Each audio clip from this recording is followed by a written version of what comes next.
And now we head out live to Cleveland, where our special live coverage continues this evening. ABC 7's Ray Collins and Alan Cohen are at the Quicken Loans Arena with more tonight. Ray and Alan. Haley and Scott, indeed, a big night here, the biggest speech of Donald Trump's life. Ray, there is so much anticipation about what Donald Trump will say tonight because, as we just talked about, this is not a united party. Ted Cruz in this hall last night, not endorsing Donald Trump and leaving to a chorus of boos, as you just saw.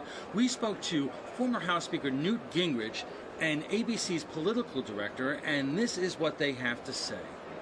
Were you disappointed with what Ted Cruz did last night? No, I think Ted said, and he, Have you ever seen anything like that? Oh, sure. And all you guys who have no history lessons, the 1964 Goldwater Convention was dramatically more divisive.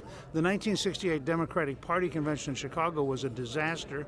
Well, the Republicans lost in 64, the Democrats lost in 68 and 72. So a bad convention can have consequences. Everyone comes here usually with the same intent. We're going to pull together and we're going to get on board with Trump. That did not happen here. And Mr. Klein says it remains to be seen if that will happen tonight. Of course, Ray, last night, lost in all of that, it was time for Florida to shine in the national spotlight. Yeah, last night was really a Florida night here in Cleveland. Governor Rick Scott spoke earlier in the evening. His predecessor, Jeb Bush, nowhere to be seen.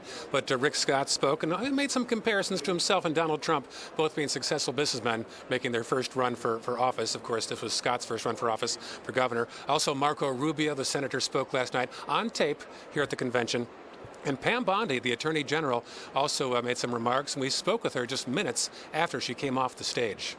Well, of course I was nervous, but it was really fun because I got to write my own lines. You know, I spoke 4 years ago for Governor Romney, who I love, but speechwriters prepared my speech. So this time it was my words. So it was fun to talk about things that I care about, that I passionately believe in, including the rule of law.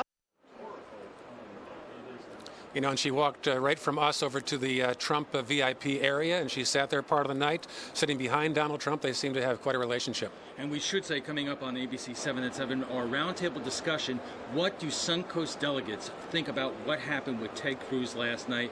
You will not believe what they have to say. Ted Cruz says, I see New York's delegation has some passion. It was more than just New York's delegation. Absolutely. We'll have a full story at 11 tonight.